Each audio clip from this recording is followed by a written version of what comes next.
देखिए ये जो वर्ड है हेरिटेज, मैं इसको हेरिटेज बोल रहा हूं, हेरिटेज नहीं बोल रहा हूं, क्योंकि इस वर्ड का तलफुज है, प्रोनाउंसिएशन है हेरिटेज, नॉट हेरिटेज।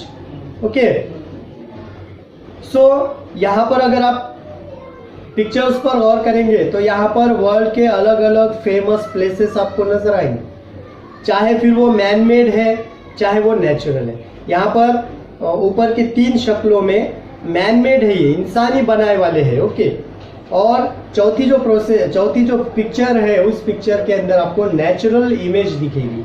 वहां पर ये जो नज़ारा है दुनिया का वह तो ये जो है तो कुदरती भी है और इंसानी भी है, यहाँ पर हमें नजर आएगा। तो हम देखेंगे कि वर्ल्ड हेरिटेज वगैरह क्या है। A World Heritage Site is a site determined by the United Nations Educational, Scientific and Cultural Organization, that is UNESCO, to have significant cultural or natural importance to humanity. अब देखिए UNESCO नाम का एक इदारा है, वो यूनेस्को तय करता है कि कौन सी साइट को वर्ल्ड हेरिटेज साइट में गिना जाए। फॉर एग्जाम्पल, अगर आपके गांव में कोई खीला होगा तो वो खीला होगा या कोई वर्ल्ड फेमस इमारत होगी जो हिस्टोरिकल प्लेस होगा, तो ये यूनेस्को तय करेगा कि वो किस किस्म का वर्ल्ड हेरिटेज साइट है, उसको एक दर्जा दिया जाता है। ओके, सो वो दर्जा किस किस्म का हो, क्या वो गिनीज बुक में वो 7 वंडर्स के अंदर उसका शुमार हो, या फिर किस तरह का वर्ल्ड लेवल का है, या फिर सिर्फ महाराष्ट्र का हिस्ट्री है, या फिर जो है इंडिया की हिस्ट्री में शुमार किया जाए, तो ये तय करने का काम करता है यूनेस्को। यूनेस्को का फुल फॉर्म ऊपर दिया गया है।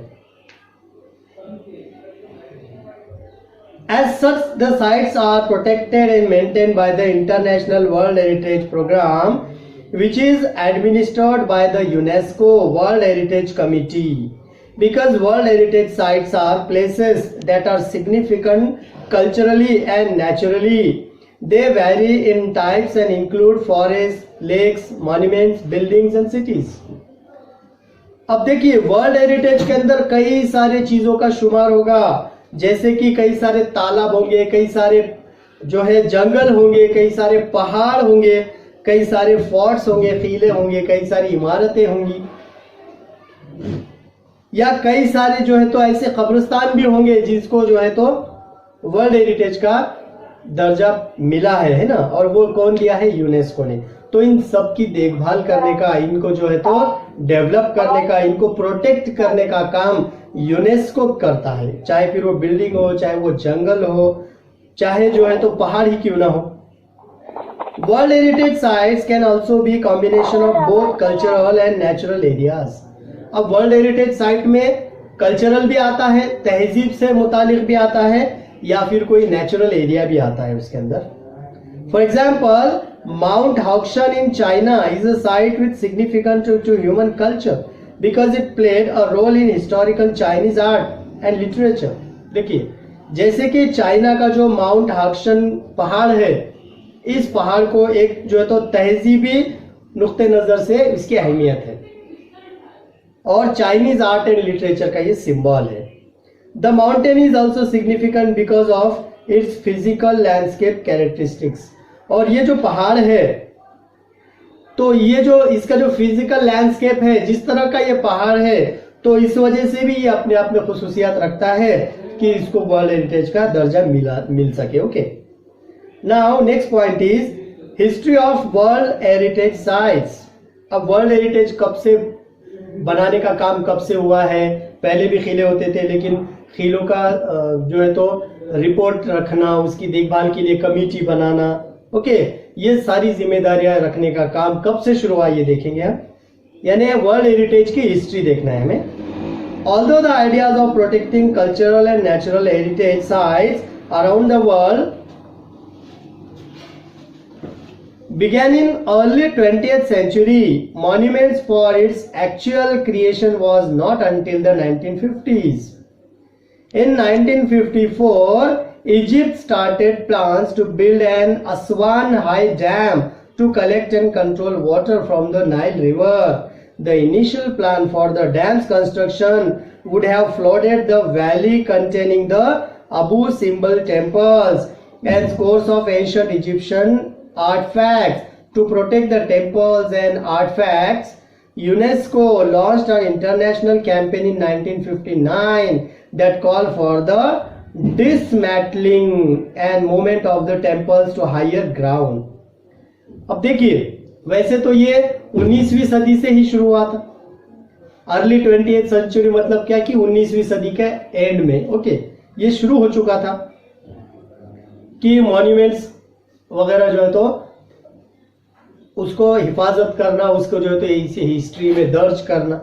लेकिन इसका सही काम कब शुरू हुआ कि 1954 में इजिप्ट ने एक डैम बनाने का प्लान शुरू किया, और वो भी नील नदी के ऊपर। अब वहां जहां से डैम बनाने वाले थे उसके बीच जो है तो कई सारे हिस्टोरिकल प्लेसेस आ रहे थे और उन प्लेसेस को तबाह करने का काम ये कर रहे थे कि भाई उसके रास्ते में जो वो बनाने वाले थे डैम, उसके रास्ते में हो सकता है कि हिस्टोरिकल किला हो, तो उस किले को गिराने का फैसला गवर्नमेंट ने किया। लेकिन वहां की आवाम ने, वहां की पब्लिक ने वहां उसके खिलाफ आवाज उठाई और इसके लिए एक इदारा कायम किया गया और यूनेस्को नाम का एक इदारा कायम किया और उसने बताया कि ये जो है तो तारीखी मुकाम है, इसको हम बर्बाद नहीं कर सकते, इस वजह से आप डैम का रास्ता बदल दीजिए। और इस तरह से यहाँ से एक तंजीम शुरू हुई और उस तंजीम का नाम जो है तो वो एक इदारा कायम किया गया और उस इदारे का नाम यूनेस्को रखा गया। ये कब हुआ? 1954 में। In 1959, that called for the dismantling and movement for the temples and higher ground. The project cost an estimated $80 million and $40 million, of which came from 15 different countries. Because of the project's success, UNESCO and the International Council of Monuments and the Sites initiated to draft convention to create an international organization responsible for protecting cultural heritage. देखिए, उसके बाद ये जो campaign चलाया गया तो अलग अलग 50 मुल्कों से $80 मिलियन इतना पैसा जमा हुआ। अब इतना पैसा जब जमा हुआ दुनिया के 50 मुल्कों से, तो इसका मतलब उस कैंपेन को, उस मुहिम को कामयाबी हासिल हुई। और ये देखकर जो है दुनिया के अलग अलग हिस्सों में भी ऐसी आवाजें उठने लगी कि हमारा भी जो है तो वर्ल्ड हेरिटेज साइट्स हो सकता है, क्योंकि इस किले को भी तारीखी मुकाम है, इस पुतले को भी तारीखी मुकाम है, इस जगह को भी तारीखी मुकाम है, या इस पहाड़, जंगल, नदी वगैरह को भी, गार्डन, इन सारी चीजों को भी तारीखी मुकाम है, इस वजह से इनका भी शुमार यूनेस्को में किया जाए। ऐसी दुनिया से आवाजें उठने लगी और फिर यूनेस्को नाम का एक इदारा कायम किया गया और जिसके तहत आज हम जो भी प्लेसेस जाते हैं, देखिए हमारे स्कूल की अगर ट्रिप ले जाना होता है तो हम सबसे पहले तरजीह देते हैं कि तारीखी मुकाम क्या है। अगर हमें औरंगाबाद जाना है तो हम नदी, गार्डन वगैरह घूमने नहीं जाएंगे, हम सबसे पहले देखेंगे कि वहां का तारीखी मुकाम क्या है, वहां का तहजीबी क्या है, ये सारी चीजें देखेंगे और उसके बाद हम तय करेंगे कि वहां पे हम ट्रिप ले जाएंगे। ओके, तो वर्ल्ड हेरिटेज साइट्स के लिए कई सारी चीजें होती है। Shortly thereafter, in 1965, a White House conference in the US called for the World Heritage Trust to protect historic and cultural sites, but to also protect the world's significant natural and scenic sites. Finally, in 1968, the International Union for Conservation of Nature developed similar goals and presented them at the United Nations Conference at Human Environment in Stockholm, Sweden in 1972. अब देखिए उसके बाद क्या हुआ, 1968 में America में white house के अंदर एक कॉन्फ्रेंस ली गई और फिर वहां पे तय किया गया कि यूनेस्को की जिम्मेदारी कौन लेगा, यूनेस्को का खर्चा कौन उठाएगा, यूनेस्को का बिल किस तरह से लाया जाएगा, और यूनेस्को का इदारा वहां पर कंप्लीट तौर पे जो है तो फॉर्म हो चुका था। और 1972 में फिर जो है उस यूनेस्को को जिम्मेदारी दी गई। इन 1972, following the presentation of these goals, the convention concerning the protection of world cultural and natural heritage was adopted by UNESCO's general conference on November 16, 1972। और 1972 में यूनेस्को की एक जनरल कॉन्फ्रेंस हुई। उस जनरल कॉन्फ्रेंस के अंदर ये तय किया गया कि यूनेस्को की जिम्मेदारी किसको दी जाएगी, वो इदारा किस तरह कायम किया जाएगा, खर्च किस तरह उठाएगा। इस तरह से एक जो है तो कमेटी बनी। और वो यूएस की कमेटी क्या है, वो कमेटी का हम आगे देखेंगे। और आई थिंक आज के लिए इतना काफी है। बाकी रिमेनिंग पार्ट जो है पार्ट सेकंड में लेंगे हम। ओके, तो अगले पार्ट में देखेंगे हम द वर्ल्ड हेरिटेज कमेटी। सो अभी जितना हुआ है उतने की स्टडी करो। इसके ऊपर मैं जो है तो टेस्ट लूंगा इतने ही पार्ट के ऊपर, और फिर अगला पार्ट जो तो। अब देखिए ये जो वर्ड है हेरिटेज, मैं इसको हेरिटेज बोल रहा हूं, हेरिटेज नहीं बोल रहा हूं, क्योंकि इस वर्ड का तलफ्फुज है, प्रोनाउंसिएशन है हेरिटेज, नॉट हेरिटेज। ओके, सो यहां पर अगर आप पिक्चर्स पर गौर करेंगे तो यहाँ पर वर्ल्ड के अलग अलग फेमस प्लेसेस आपको नजर आएंगे, चाहे फिर वो मैन मेड है चाहे वो नेचुरल है। यहाँ पर ऊपर की 3 शक्लों में मैन मेड है, ये इंसानी बनाए वाले हैं। ओके, और चौथी जो पिक्चर है उस पिक्चर के अंदर आपको नेचुरल इमेज दिखेगी। वहां पर ये जो नज़ारा है दुनिया का वह तो ये जो है तो कुदरती भी है और इंसानी भी है, यहाँ पर हमें नजर आएगा। तो हम देखेंगे कि वर्ल्ड हेरिटेज वगैरह क्या है। A World Heritage Site is a site determined by the United Nations Educational, Scientific and Cultural Organization, that is UNESCO, to have significant cultural or natural importance to humanity. अब देखिए UNESCO नाम का एक इदारा है, वो यूनेस्को तय करता है कि कौन सी साइट को वर्ल्ड हेरिटेज साइट में गिना जाए। फॉर एग्जाम्पल अगर आपके गांव में कोई किला होगा तो वो किला होगा या कोई वर्ल्ड फेमस इमारत होगी जो हिस्टोरिकल प्लेस होगा, तो ये यूनेस्को तय करेगा कि वो किस किस्म का वर्ल्ड हेरिटेज साइट है। उसको एक दर्जा दिया जाता है। ओके, सो वो दर्जा किस किस्म का हो, क्या वो गिनीज बुक में वो 7 वंडर्स के अंदर उसका शुमार हो, या फिर किस तरह का वर्ल्ड लेवल का है, या फिर सिर्फ महाराष्ट्र का हिस्ट्री है, या फिर जो है इंडिया की हिस्ट्री में शुमार किया जाए, तो ये तय करने का काम करता है यूनेस्को। यूनेस्को का फुल फॉर्म ऊपर दिया गया है। As such, the sites are protected and maintained by the International World Heritage Program, which is administered by the UNESCO World Heritage Committee. Because World Heritage Sites are places that are significant culturally and naturally, they vary in types and include forests, lakes, monuments, buildings and cities. अब देखिए world heritage के अंदर कई सारे चीजों का शुमार होगा, जैसे कि कई सारे तालाब होंगे, कई सारे जो है जंगल होंगे, कई सारे पहाड़ होंगे, कई सारे फोर्ट्स होंगे, किले होंगे, कई सारी इमारतें होंगी, या कई सारे जो है तो ऐसे कब्रिस्तान भी होंगे जिसको जो है तो वर्ल्ड हेरिटेज का दर्जा मिला है ना, और वो कौन दिया है, यूनेस्को ने। तो इन सब की देखभाल करने का, इनको जो है तो डेवलप करने का, इनको प्रोटेक्ट करने का काम यूनेस्को करता है, चाहे फिर वो बिल्डिंग हो, चाहे वो जंगल हो, चाहे जो है तो पहाड़ ही क्यों ना हो। World heritage sites can also be combination of both cultural and natural areas. अब वर्ल्ड हेरिटेज साइट में कल्चरल भी आता है, तहजीब से मुतालिक भी आता है, या फिर कोई नेचुरल एरिया भी आता है उसके अंदर। For example Mount Haukshan in China is a site with significant to human culture because it played a role in historical Chinese art and literature। देखिए जैसे कि चाइना का जो माउंट हाक्शन पहाड़ है, इस पहाड़ को एक जो है तो तहजीबी नुक्ते नजर से इसकी अहमियत है, और चाइनीज आर्ट एंड लिटरेचर का ये सिंबल है। The mountain is also significant because of its physical landscape characteristics. और ये जो पहाड़ है, तो ये जो इसका जो फिजिकल लैंडस्केप है, जिस तरह का ये पहाड़ है, तो इस वजह से भी ये अपने आप में खुसूसियात रखता है कि इसको वर्ल्ड हेरिटेज का दर्जा मिल सके। Okay, now next point is history of world heritage sites. अब वर्ल्ड हेरिटेज कब से बनाने का काम कब से हुआ है, पहले भी खीले होते थे लेकिन खीलों का जो है तो रिपोर्ट रखना, उसकी देखभाल के लिए कमेटी बनाना, ओके, ये सारी जिम्मेदारियां रखने का काम कब से शुरू हुआ ये देखेंगे हम, यानी वर्ल्ड हेरिटेज की हिस्ट्री देखना है हमें. Although the ideas of protecting cultural and natural heritage sites around the world began in early 20th century, monuments for its actual creation was not until the 1950s. In 1954, Egypt started plans to build an Aswan High Dam to collect and control water from the Nile River.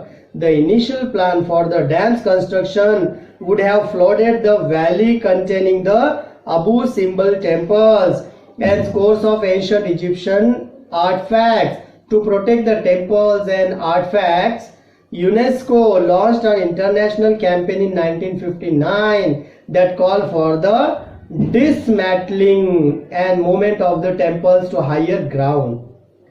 अब देखिए, वैसे तो ये 19वीं सदी से ही शुरू हुआ था. अर्ली 20th सेंचुरी मतलब क्या कि 19वीं सदी के एंड में, ओके, ये शुरू हो चुका था कि मॉन्यूमेंट्स वगैरह जो है तो उसको हिफाजत करना, उसको जो है तो इसी हिस्ट्री में दर्ज करना. लेकिन इसका सही काम कब शुरू हुआ कि 1954 में इजिप्ट ने एक डैम बनाने का प्लान शुरू किया, और वो भी नील नदी के ऊपर. अब वहां जहां से डैम बनाने वाले थे उसके बीच जो है तो कई सारे हिस्टोरिकल प्लेसेस आ रहे थे और उन प्लेसेस को तबाह करने का काम ये कर रहे थे कि भाई उसके रास्ते में जो वो बनाने वाले थे डैम, उसके रास्ते में हो सकता है कि हिस्टोरिकल खीला हो, तो उस खीले को गिराने का फैसला गवर्नमेंट ने किया. लेकिन वहां की आवाम ने, वहां की पब्लिक ने वहां उसके खिलाफ आवाज उठाई और इसके लिए एक इदारा कायम किया गया और यूनेस्को नाम का एक इदारा कायम किया और उसने बताया कि ये जो है तो तारीखी मुकाम है, इसको हम बर्बाद नहीं कर सकते, इस वजह से आप डैम का रास्ता बदल दीजिए. और इस तरह से यहाँ से एक तंजीम शुरू हुई और उस तंजीम का नाम जो है तो वो एक इदारा कायम किया गया और उस इदारे का नाम यूनेस्को रखा गया. ये कब हुआ? 1954 में. In 1959, that called for the dismantling and movement for the temples and higher ground. The project cost an estimated $80 million and $40 million, of which came from 15 different countries.